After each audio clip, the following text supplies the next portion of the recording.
কোচবিহার পৃথক কামতাপুর রাজ্য কামতাপুরী ভাষা অষ্টম তপশিলভুক্ত হলো না কেন? কোচবিহারের মাটিতে পঞ্চানন বর্মার 250 ফুট মূর্তিও হলো না কেন?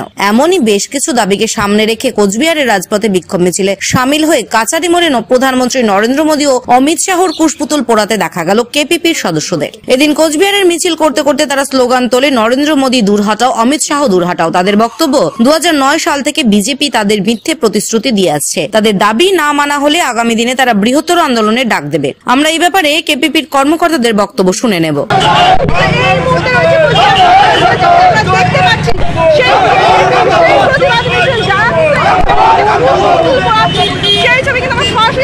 সময়ে কেন্দ্র সরকার আমাদেরকে বিভিন্নভাবে প্রতিশ্রুতি দিয়েছে যে কামতাপুরী ভাষা রাষ্ট্রীয় স্বীকৃতি করা হবে এবং উত্তরবঙ্গের অনেক প্রতিশ্রুতি, উত্তরবঙ্গে অনেক কিছু করার প্রতিশ্রুতি যে বিগত 19-এর লোকসভায় বলুন না 2014 লোকসভায় বলুন, কোনো একটা প্রতিশ্রুতি আজ পর্যন্ত কেন্দ্রীয় সরকার কার্যকরী করে নাই।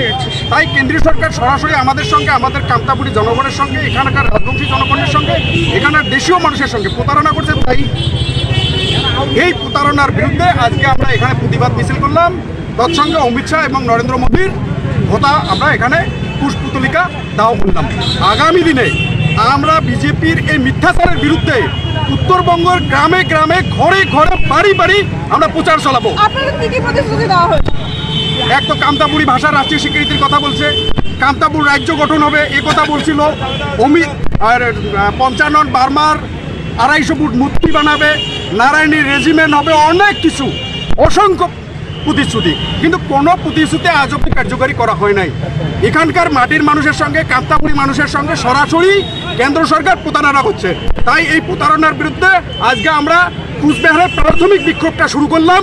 তারপর আমরা উত্তরবঙ্গে, সারা উত্তরবঙ্গের 8টি লোকসভা আসন এবং নিম্ন অসমে এই মিথ্যাচারের বিরুদ্ধে, কেন্দ্র সরকারের মিথ্যাচারের বিরুদ্ধে আমরা ঘর ঘর প্রচার চালাবো, লিফলেট বিতরণ করব, পোস্টার দেওয়াল লিখন করা হবে, পোস্টারিং করা হবে। আমরা বিভিন্ন কার্যসূচি আগামী 24-এর লোকসভার আগে বিজেপিকে কিভাবে ঠেকা যায় তার সম্পূর্ণ পরিকল্পনা আমরা ইতিমধ্যে করছি। কি চাইছেন আপনারা এই মুহূর্তে? আমরা চাইছি আমরা ভাবছিলাম যে বিজেপি কিছু না কিছু আমাদের হয় করবে, কিন্তু কিছু করার কিছু করলো না। তাই বিজেপিকে কিভাবে আমরা প্রতিহত করা যায় আগামী লোকসভা নির্বাচনে, তাই আমরা প্ল্যানিং করছি। আপনাদের কি এখন আরো কোনো কর্মসূচি আছে? নিশ্চিতভাবে আগামী 6 মার্চ আমরা ভেটাগুড়িতে বিক্ষোভ মিছিল করব।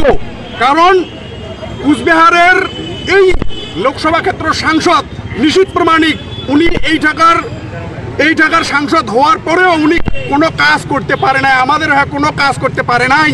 না আমার ভাষা স্বীকৃতি দিল, না 250 ফুট পঞ্চানন বর্মার মূর্তি হলো, না নারায়ণী রেজিমেন্ট হলো। তাই ওনার বাড়ির সামনে আমরা আগামী 6 তারিখ বিক্ষোভ মিছিল করতে যাচ্ছি। আপনার নাম? Uttam Kumar Roy, general secretary, Kamtapur progressive party. Lok Sabha ভোটের আগে কেপিপির এই বিক্ষোভ কি বলছেন বিজেপির জেলা সভাপতি সুকুমার রায়, শুনে নেব। এবং নিশীথ প্রামাণিক কোনো কাজ করেনি তাদের জন্য, এবং তাদের কতগুলো প্রতিশ্রুতি ছিল, 250 ফুট পঞ্চানন বর্মার মূর্তি, সেগুলো হয়নি। তপশালী রাজবংশী সম্প্রদায়ের ভাষাকে মর্যাদা দেওয়া, সেটাও হয়নি। কি বলবেন? তার পক্ষ থেকে বিক্ষোভ এবং তারা কুশপুতুল পুড়িয়েছে।